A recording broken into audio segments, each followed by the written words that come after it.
दिल्ली से सीधे बड़ी खबर आ रही है। शिक्षा मित्रों की याचिका जो है वो सुप्रीम कोर्ट ने खारिज कर दी है।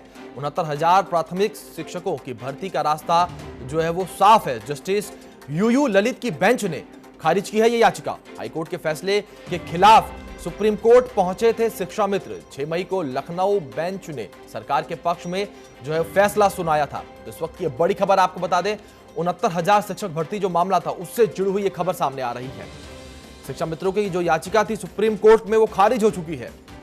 तो बड़ी खबर 69,000 जो शिक्षक भर्ती मामले से जुड़ी हुई आ रही है। तो आपको बता दें 69,000 जो शिक्षक थे उनकी याचिका सुप्रीम कोर्ट ने खारिज कर दी है। जस्टिस यूयू ललित की बेंच ने खारिज की है ये याचिका। हाईकोर्ट के फैसले के खिलाफ सुप्रीम कोर्ट पहुंचे थे शिक्षा मित्र। 6 मई को लखनऊ बेंच ने सरकार के पक्ष में यह फैसला सुनाया था।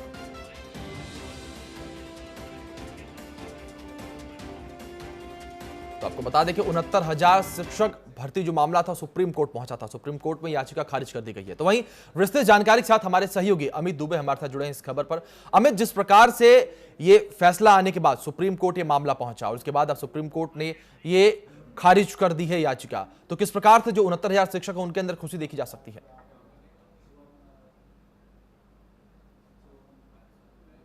देखिए, बहुत बड़ी खुशी है और खास तौर पे हाई कोर्ट से जिस तरह से रास्ता साफ हुआ था और उसके बाद शिक्षा मित्रों को लग रहा था कि अब उन्हें जल्द से जल्द नौकरी मिलेगी, 3 महीने के अंदर सारी प्रक्रिया पूरी होनी थी। और उसके बाद जब सुप्रीम कोर्ट में याचिका डाली गई तो एक बड़ा झटका जरूर था। एक बार फिर वही लग रहा था कि पिछली बार की तरह इन वैकेंसियों का क्या होगा, क्या फिर मामला उसी तरह से आगे बढ़ेगा। लेकिन आज जब जस्टिस यूयू ललित की बेंच जैसे ही सुप्रीम कोर्ट बैठी और उसके बाद शिक्षा मित्रों की तरफ से जो दलील रखी गई और उसे सुनते ही जजों ने उस याचिका को तुरंत खारिज कर दिया। यहाँ तक कि जो सॉलिसिटर जनरल थे जो कि यूपी सरकार की पैरवी कर रहे थे, तुषार मेहता, उनके बोलने का भी नंबर नहीं आया। शिक्षा विभाग के एक और वकील थे यहाँ राकेश मिश्रा, उनके भी बोलने का भी नंबर नहीं आया और तुरंत जो है सीधा सुप्रीम कोर्ट इस याचिका को खारिज किया है। अब जो है भर्ती का रास्ता साफ हो गया है। सरकार इसे लेके जल्द से जल्द नोटिस जारी कर सकती है और भर्ती की प्रक्रिया को आगे बढ़ा सकती है। जी अमित, आपसे जानना चाहेंगे कि जो जस्टिस यूयू ललित थे उन्होंने क्या कुछ कहा था इस पूरे मामले पर, क्या कुछ कहकर उन्होंने याचिका खारिज की? आपको इसकी कोई जानकारी मिल पाई है अभी तक?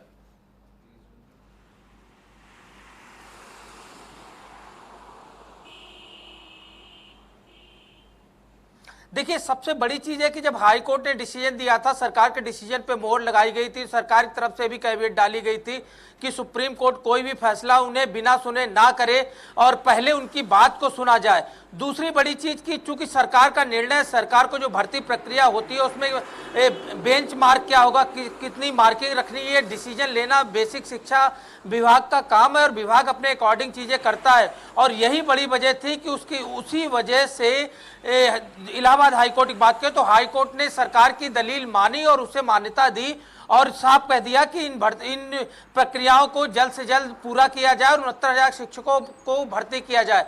लेकिन जो शिक्षा मित्र थे उन्हें इस बात को लेके ऐतराज था, जो कट ऑफ है वो हाई रखी गई। सरकार ने पहले इस चीज का जिक्र नहीं किया, अब इस चीज का कर रहे थे, इस तरह की दलील दे रहे थे। क्योंकि सरकार का अधिकार है, सरकार इस तरह की चीजें कर सकती है, हाईकोर्ट ने भी साफ कर दिया है और यही वजह थी कि सुप्रीम कोर्ट ने दलील को बिना कुछ सुने हुए खारिज कर दिया। अमूमन भी देखा गया कि हाईकोर्ट के जो निर्णय होते हैं उनमें ज्यादातर पे सुप्रीम कोर्ट की वही मोहर होती है।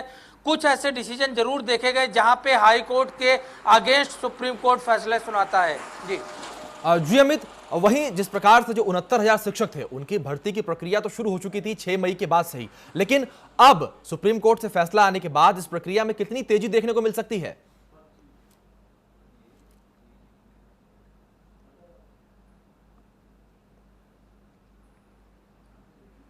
देखिए, अब कोई चीज बची नहीं है, कोई ऑप्शन नहीं बचा है। हाई कोर्ट की बात इन शिक्षा मित्रों के पास जो सुप्रीम कोर्ट का ऑप्शन था तो वो सुप्रीम कोर्ट में याचिका पड़ चुकी है, सुप्रीम कोर्ट में याचिका खारिज हो चुकी है।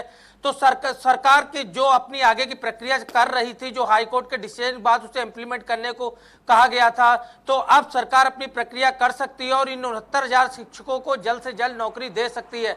सरकारी प्रक्रिया में कितना टाइम लगेगा, सरकार किस हिसाब से भर्ती करेगी ये देखना होगा, लेकिन इन शिक्षकों शिक्षकों के लिए जरूर एक बड़ी खुशी हुई है, क्योंकि 2019 से ये लगातार लड़ाई लड़ रहे थे। पूरे 1 साल से ज्यादा का वक्त हो गया जब ये लगातार संघर्ष कर रहे थे और इस नौकरी का इंतजार कर रहे थे। अमूमन जो यूपी में भर्तियां हो रही हैं तो वो ज्यादातर हाईकोर्ट और सुप्रीम कोर्ट के लपेटे में ही रही है और इस वजह से भर्ती प्रक्रियाएं पूरी नहीं हो पाती और वर्षों का समय लगता है।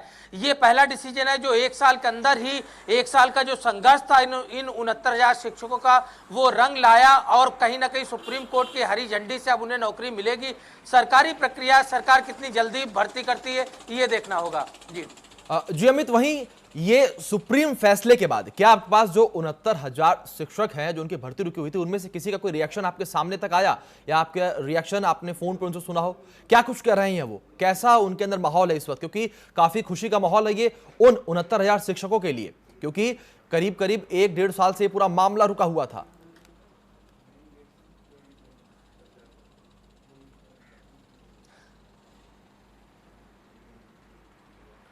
देखिए, कल जब कुछ लोगों से हमारी बात हुई थी तो उनका कहना था कि फिर एक बार ऐसा लगता है कि 69,000 शिक्षकों की भर्ती लटक जाएगी। जैसे पिछली भर्तियों का हश्र हुआ वही हश्र होगा, क्योंकि मामला सुप्रीम कोर्ट में चला गया है।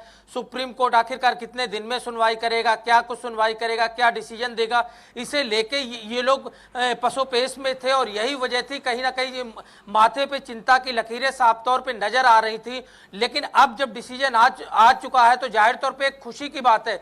जहां तक सुप्रीम कोर्ट की बात करें, क्योंकि सुप्रीम कोर्ट जो है आजकल जिस तरह सुनवाई हो रही है उसमें ज्यादा लोगों को अंदर जाने की इजाजत नहीं है। जिस तरह से लगातार लॉकडाउन की स्थिति के बाद सुप्रीम कोर्ट जो है सीमित लोगों के बीच सुनवाई कर रहा है, तो यही वजह है कि सुप्रीम कोर्ट के बाहर इस तरह के तमाम शिक्षक या शिक्षा मित्र नजर नहीं आए।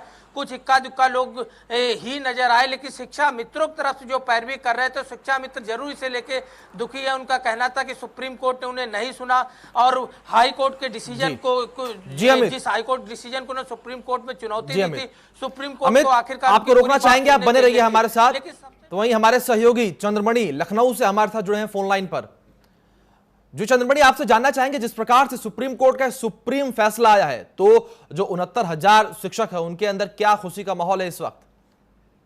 जी बिल्कुल, जिस तरह से हम बताएं कि जो 69,000 शिक्षक की भर्ती को लेकर सुप्रीम कोर्ट में बहस चल रही है और अभी भी बहस चल रही है, क्योंकि जो विपक्ष के वकील हैं वो लगातार ये मांग कर रहे हैं कि चूंकि एक याचिका खारिज हो चुकी है और जो शिक्षा मित्र हैं उनकी तरफ से विभिन्न संगठनों की तरफ से अलग अलग याचिकाएं दायर की गई हैं, तो एक याचिका खारिज होने के बाद दूसरी याचिका पर जो शिक्षा मित्रों के वकील हैं ये मांग कर रहे हैं कि उन्हें स्टे दिया जाए और अभी कुछ ही देर में स्पष्ट हो जाएगा कि सर्वोच्च न्यायालय की तरफ से क्या निर्णय आया। हालांकि अगली डेट की भी बात की जा रही, तो अभी कुछ देर वेट करना पड़ेगा जो अभ्यर्थी हैं उनको।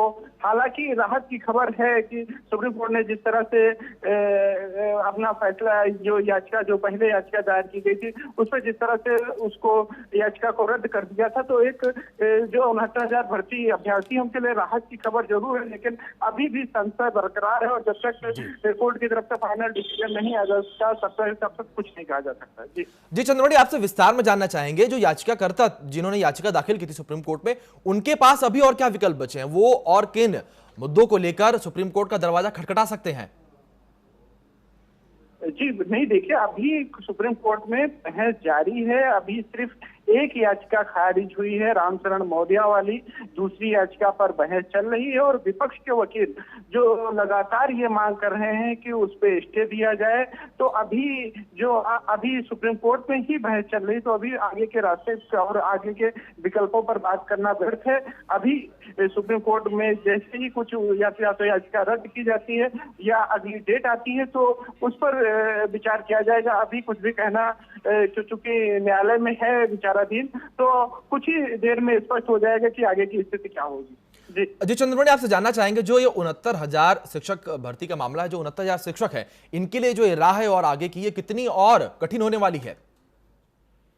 जी जाहिर सी बात है, जो 69,000 शिक्षक भर्ती है वो काफी विवादों में रही और अमूमन भर्तियां ऐसी होती है जिसमें सरकार बनाम अभ्यर्थी होते हैं। यहाँ पर अभ्यर्थी बनाम अभ्यर्थी हैं और अभ्यर्थी लगातार अभ्यर्थी को लेकर कोर्ट में चैलेंज करता है। चाहे हम आंसर की के मामले को लेकर कहें, कल आंसर की को लेकर जो लखनऊ इलाहाबाद हाईकोर्ट में उसको लेकर बहस चल रही है, तो वहीं पर जो शिक्षा मित्रों और 90-97 अभ्यर्थियों के बीच में सुप्रीम कोर्ट में बहस चल रही। तो ये भर्ती काफी आसान नजर नहीं आ रही। वहीं पर जो आंतरिक विवाद हैं, जैसे मोबाइल नंबर अपडेट को लेकर या तमाम विवाद जो चल रहे हैं, तो इतनी भर्ती आसान नजर नहीं आ रही। हर तरह से अभ्यर्थी जो है वो तमाम परीक्षा जो हुई उस पर सवाल उठा रहे हैं, या जो अपडेट है, नंबर अपडेट है, उसको लेकर सवाल उठा रहे हैं, या जो न्यायालय में आंसर की को लेकर विवाद चल रहा है, और या फिर सुप्रीम कोर्ट में जो शिक्षा मित्रों और